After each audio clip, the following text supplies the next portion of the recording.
அதை திமுக எவ்வளவு பயங்கரமா ப்ரமோட் பண்ணிச்சுட்டு இருங்க. அப்படியே வந்து ஐடி கார்டை கிழிச்சு போடுறாங்களாம், பேப்பரை கிழிச்சு போடுறாங்களாம். கடைசியில போய் பார்த்தா யார் அவனு திமுகவிலிருந்து விலகி திமுகவில் மீண்டும் இணைந்த ஒரு திமுக காரனா இருக்கா. அந்த ஊபி நம்பு போக வருகிறது சார். அவன் ஆடல் பாடல் நிகழ்ச்சியில ஸ்டேஜ்ல ஆடி இருக்கிறான் சார். நிலாவத்தான் கையில குடிக்கிறேன்னு சொல்லி அந்த பாட்டுக்கும் எதுக்குடா லிப்கிஸ் அவனுக்கு தோணி இருக்கு. அதுதான் ஊபி. என்ன ஒரு அற்புதமான பிளான்ல. ஆனா அவங்க நிறைய விஷயம் கொஞ்சம் அதுல புத்திசாலித்தனமா யோசிக்க மறந்துடுறாங்க. ஆனா நீங்க பாத்தீங்களா, ஆரம்பத்துல இருந்தே டிவிகேல இருந்து நிறைய பேர் விலகுற மாதிரி காமிக்கிறாங்க. ஆனா அந்த விலகுற மாதிரி காமிக்கிற ஒரு ஒரு விஷயத்துக்கும் அவ்வளோ அட்வர்டைஸ்மெண்ட் கொடுத்துருப்பாங்க. நியூஸ்ல வந்து அந்த அளவுக்கு ஸ்ப்ரெட் ஆயிருக்கும். அந்த கட்சியில இருக்கிற வரைக்கும் இவங்கெல்லாம் வந்து தற்குறி அப்படின்ற ஒரு நேம்ல இருக்காங்க. அந்த கட்சியில இருந்து கொடிய, அந்த ஐடி கார்டை எல்லாத்தையும் உடைச்சு போட்டு கிழிச்சு போட்டு வர்றவங்க எல்லாருமே வந்து புத்திசாலி ஆயிடுறாங்க உடனே. அதனால டிஎம்கே ஆளுங்களா ஆயிடுறாங்க. ஆக்சுவலி என்னன்னா,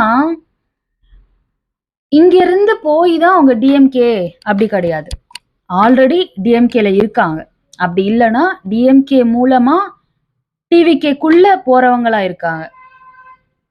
அண்ட் அதுக்கப்புறம் இதெல்லாம் வந்து வேஸ்ட்டுப்பா அது இதுன்னு பேசிட்டு கேவலப்படுத்திட்டு டிஎம்கேவுல போறாங்க.